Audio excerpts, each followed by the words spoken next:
नमस्कार, मेरा नाम चंद्रशेखर वर्मा है और आज मैं आपको कस्टमर रिलेशनशिप के बारे में कुछ बताने जा रहा हूं।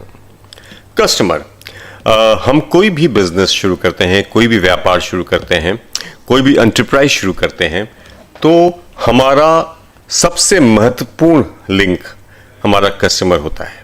हमारे बिजनेस में जब तक हमारा सामान बिकेगा नहीं, हमारा उत्पाद बिकेगा नहीं, तब तक उस बिजनेस को तो हम एग्जिस्टेंस ही नहीं मान सकते उस बिजनेस की।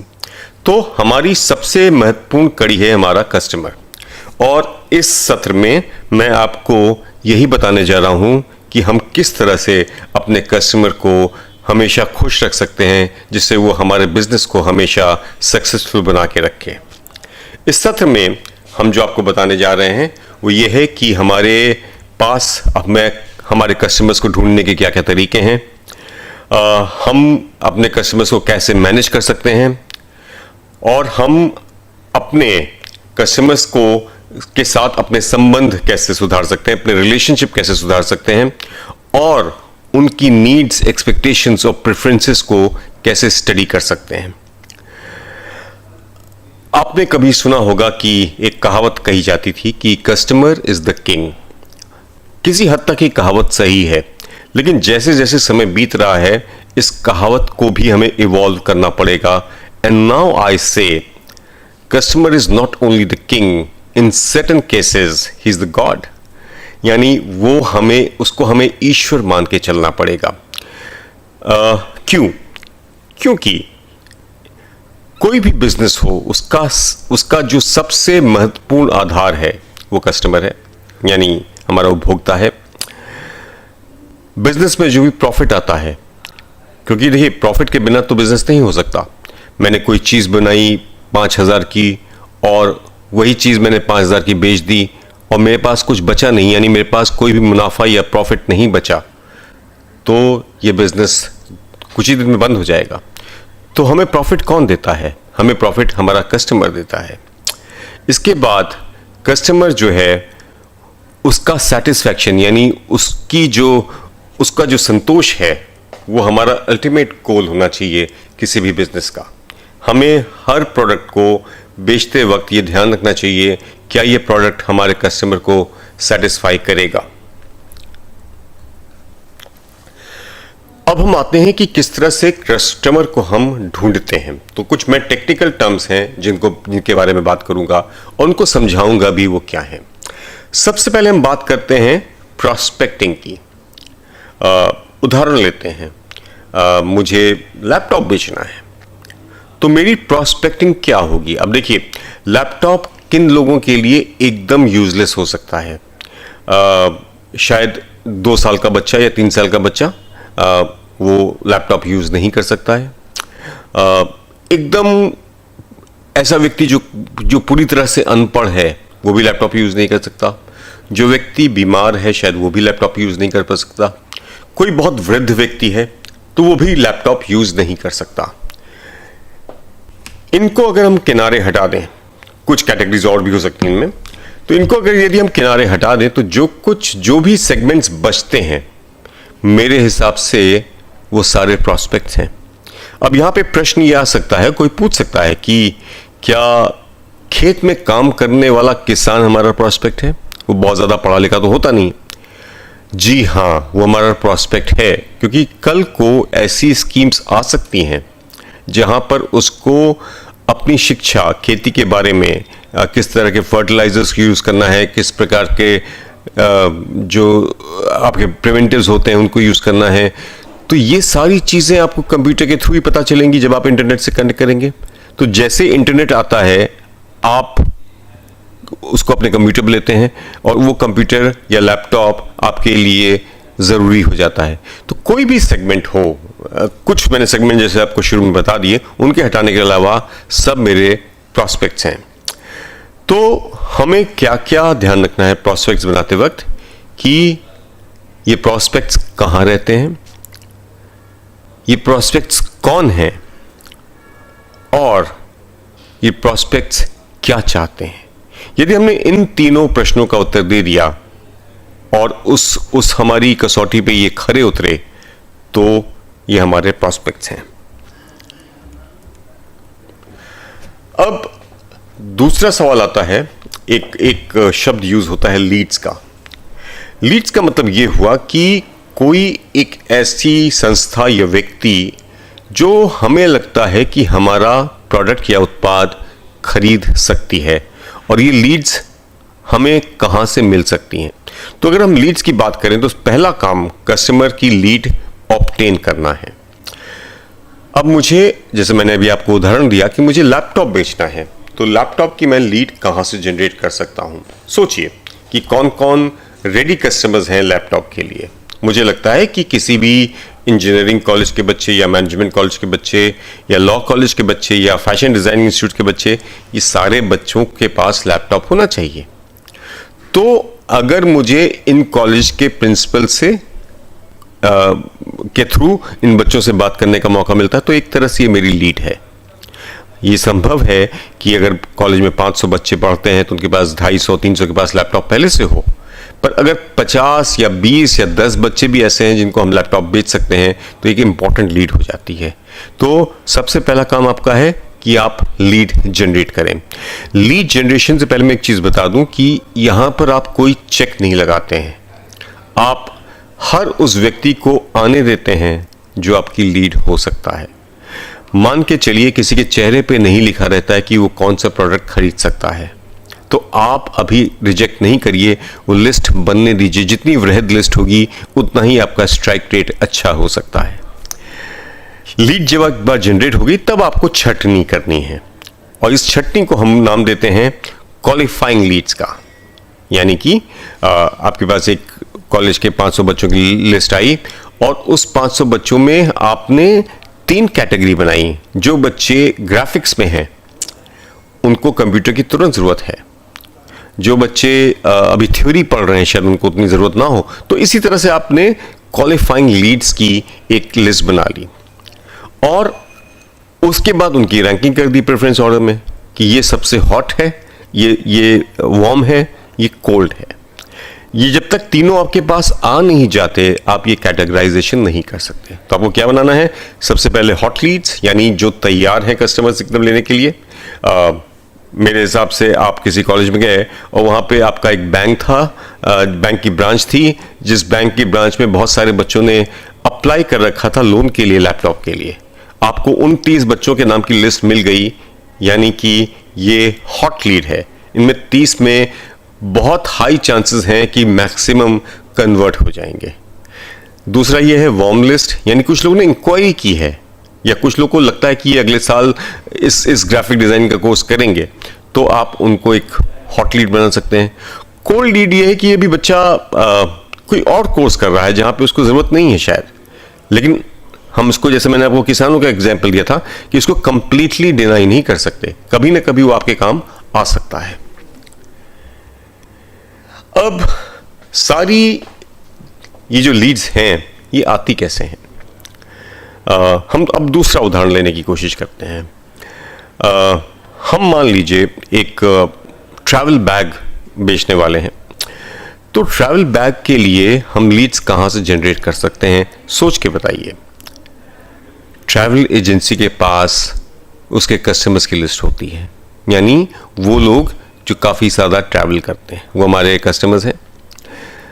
ट्रैवल बैग के लिए जिन लोगों की शादियां हो रही हैं, आप जैसा हमारा भारतीय समाज है कि जब शादी होती है तो सामान दिया जाता है, और सामान आमतौर पे एक ट्रैवल बैग या सूटकेस में रख के दिया जाता है, और लड़की का पक्ष ये सोच के गिफ्ट करता है कि आगे इन लोगों को कभी घूमने जाना हो, क्योंकि वो नई गृहस्थी बस रही होती है, तो उसमें सामान ले जाने के लिए सूटकेसेस की या बैग्स की या ट्रॉली बैग्स की ज़रूरत होती है।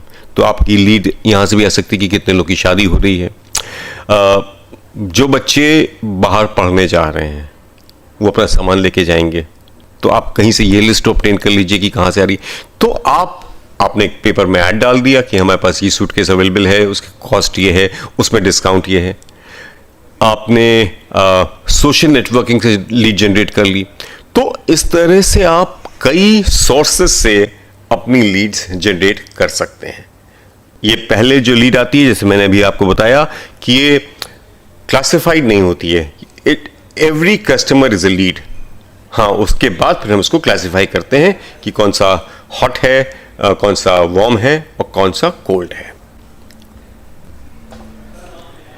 अब हम एक कॉन्सेप्ट पे बात करने जा रहे हैं जो कि as a sellers, as a entrepreneurs हमारे जहन में हमेशा रहनी चाहिए।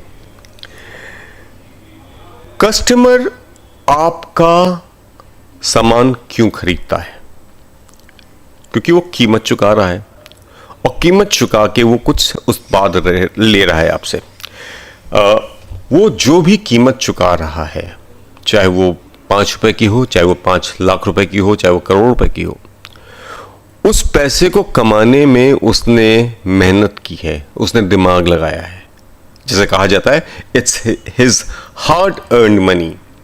तो जब उसने मेहनत लगाई है उस पैसे को कमाने में, तो उसको वो यूं ही गवाएगा नहीं। वो पैसे उस व्यक्ति को देगा जिस पे उसको विश्वास होगा। अब मुझे एक ऐसा साबुन बेचना है किसी व्यक्ति को जिसमें कि रूखापन ज़्यादा है, यानी उससे नहाने के बाद आपकी बॉडी में ड्राइनेस हो जाती है। जब वो मुझसे लेने आता है तो मैं उसको विश्वास दिलाने की कोशिश करता हूँ कि ऐसा कुछ नहीं है, हमारे सोप में कोई ड्राइनेस नहीं होती, उल्टा मॉइस्चर जनरेट हो सकता है बॉडी में।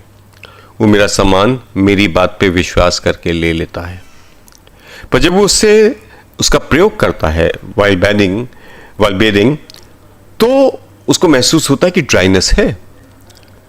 अब जब वो मेरे पास दोबारा, एक तो आएगा नहीं वो साबुन लेने, वो कहीं और जाएगा।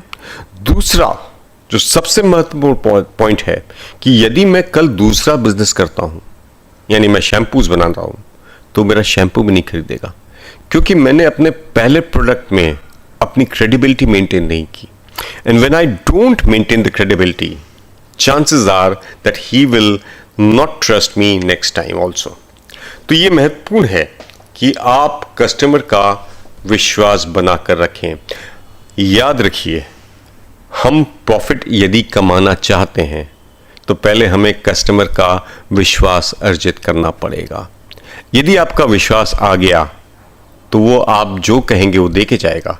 लेकिन फिर याद रखिए कि ये प्रोसेस, ये सिलसिला है, ये चलता रहता है।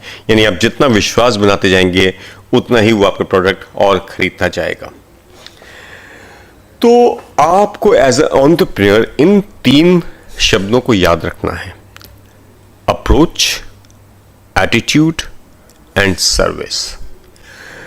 अगर एक प्रश्न मैं आपसे पूछूं कि आपने एक दुकान खोली है और उस दुकान में जैसे बिग बाजार होते हैं या जो आपके डिपार्टमेंटल स्टोर्स होते हैं जिनमें बहुत सारे सामान बिकते हैं, ज़रूरत के रोज़मर्रा नीड के सारे सामान बिकते हैं, तो वहाँ पर यदि if you are the owner of that shop, what will you want first? You will want customers. आप चाहते हैं कि ग्राहक आपकी दुकान पर आए। अब ग्राहक आ गया, अब क्या चाहेंगे आप? अब आप चाहेंगे कि ग्राहक न सिर्फ आए बल्कि कुछ खरीदे भी। उसको एज अ कस्टमर कन्वर्ट करना पड़ेगा। अभी जब वो आया है तो आगंतुक है, he is just an entry, he is just a footfall. The moment he buys something, he becomes a customer. What should be our next target? Our next target should be to upgrade him. In the sense वो जो लेने आया है उससे ज़्यादा लेके जाए। अगर ज़्यादातर बिजनेस में ये मान के चलिए कि कस्टमर जितना लेने आया है उतना ही लेके जाएगा, तो बहुत ज़्यादा प्रॉफिट नहीं होगा। प्रॉफिट तभी होता है जब वो दिल खोल के या जेब खोल के खर्च करता है, यानी वो और अपग्रेड होता जाता है, उसका टिकट साइज यानी बिल की क्वांटिटी बढ़ती जाती है। अब आपने 3 काम कर लिए, कस्टमर अंदर आ गया, उसने कुछ खरीद लिया, और आपके अच्छे सेल्समैन ने उसने जो खरीदा था उसकी क्वालिटी बढ़ा के बेहतर बिल बना दिया उसका। मतलब अगर वो टूथपेस्ट लेने आया था तो उसने टूथब्रश भी ले लिया, साथ में माउथ वॉश भी ले लिया साथ में। तो इस तरह से आपने उसका टिकट साइज बढ़ा दिया। Now what? ये 3 चीज़ तो आपने हासिल कर ली। अब आता है सबसे महत्वपूर्ण बिंदु। कस्टमर जब बाहर जाएगा तो उसको लौट के भी आना है। अगर वो लौट के नहीं आता है तो आपने वन टाइम बिजनेस किया। उसका लौट के आना ज़रूरी है, क्योंकि जब वो लौट के आता है तो अपने साथ और लोगों को भी लाता है। A satisfied customer who walks out of your store becomes your brand ambassador, and a dissatisfied, unsatisfied customer who moves out of your shop is rivals brand ambassador। ये याद रखिएगा। तो आपको कस्टमर को अप्रोच कैसे करना है, अप्रोच के बाद आपका उसके साथ एटीट्यूड कैसा है, और आप किस तरह की सर्विस दे सकते हैं, इन तीनों चीजों को याद रखना है। अगर हम एटीट्यूड की बात करें तो कस्टमर के साथ आपका एटीट्यूड फ्रेंडली होना चाहिए, रिस्पेक्टफुल होना चाहिए और ओपन होना चाहिए। काफी हद तक ये बातें हमारे कम्युनिकेशन पे डिपेंड करती हैं। मैं आपको एक उदाहरण देता हूं कि आपने एक महंगा सा मोबाइल फोन खरीदा 30-40 हजार का, और 2-4 दिन में कोई दिक्कत आ गई मोबाइल फोन में। कस्टमर वापस आपके पास पहले आता है। अब आप सैमसंग या सोनी या एप्पल या किसी भी फ़ोन के डीलर हैं, तो वो शोरूम में वापस आता है, क्योंकि वहीं पे उसने पैसे दिए हैं। फैक्ट ये है कि शोरूम पे रिपेयर नहीं होता है, रिपेयर सर्विस स्टेशन पे होता है। अब कस्टमर जब आया और उसने 40,000 रुपये का फ़ोन खरीदा तो गुस्से में भी होगा, तो वो आता है, कहता है देखिए ये फ़ोन 2 दिन में ख़राब हो गया। आप कहते तो हम क्या करें, आप जाइए कस्टमर सर्विस में। इस तरह के एटीट्यूड से कस्टमर नाराज होता है, वो जाएगा झक मार के, क्योंकि उसके पास कुछ नहीं है और आप भी कुछ नहीं कर सकते हैं। ये भी फैक्ट है कि आप उसको फोन को ठीक नहीं कर सकते हैं, you are not allowed to do that also. वो सर्विस वाला ही बंदा ठीक करेगा। लेकिन यहां पे आपका एटीट्यूड है। कस्टमर लेके आया फोन, आपने कहा फोन कब लेके थे आप? परसों। हाँ तो सर्विस स्टेशन जाइए। भैया भी परसों ही लेके गए थे 40,000 का, तो सभी 40,000 का लेके जाते हैं। अरे भैया कुछ देख लीजिए इसमें, हम नहीं कर देख सकते। And then you start catering to the customers, imagine what will happen to him. On the contrary, यानी अगर दूसरा एटीट्यूड देखें, भैया हमने ये कल आपके यहाँ से फोन लिया था। अच्छा बताइए कोई दिक्कत है क्या? हाँ ये चल नहीं रहा है। ओ हो, चिंता नहीं करी, कभी कभी ऐसा हो जाता है। हालांकि इसमें कोई बहुत गंभीर भी परेशानी नहीं होगी, तभी मैं एक बार देखता हूँ। और फिर वो पर्ची पे एक कस्टमर केयर का नंबर लिखता है कि आप सर ऐसा करिए, इनको कॉल कर लीजिए और इनके पास आप चले जाइए, ये इनका पता है, आपका फ़ोन ठीक हो जाएगा, आप चिंता मत करिए, कोई दिक्कत हो तो हमें बताइएगा।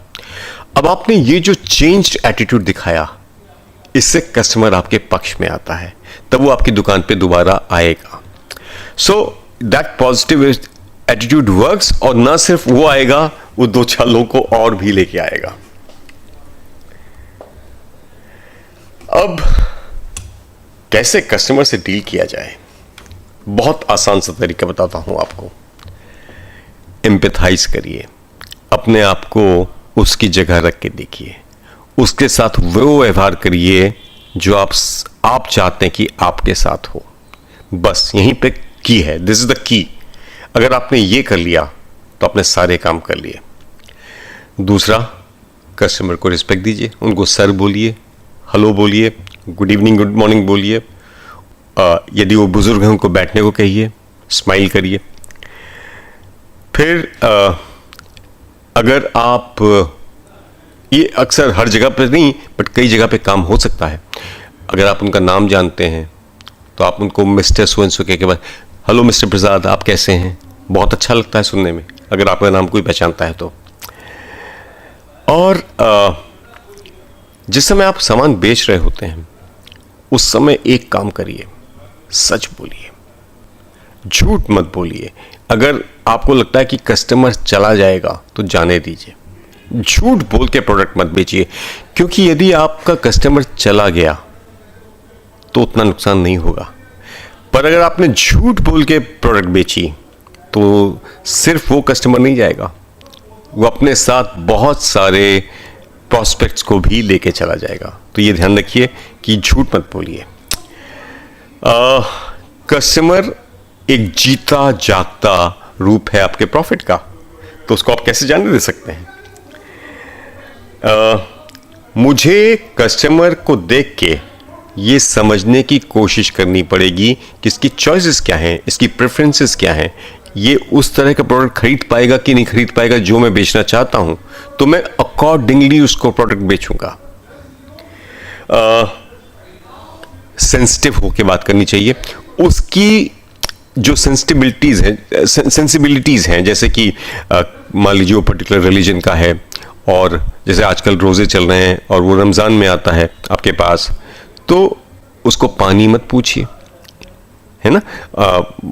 या ये पूछ सकते हैं कि सर आप रोजे से हैं क्या?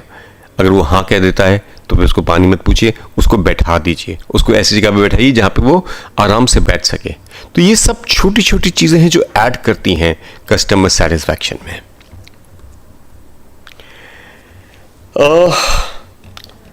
कुछ चीज़ें और कस्टमर के बारे में।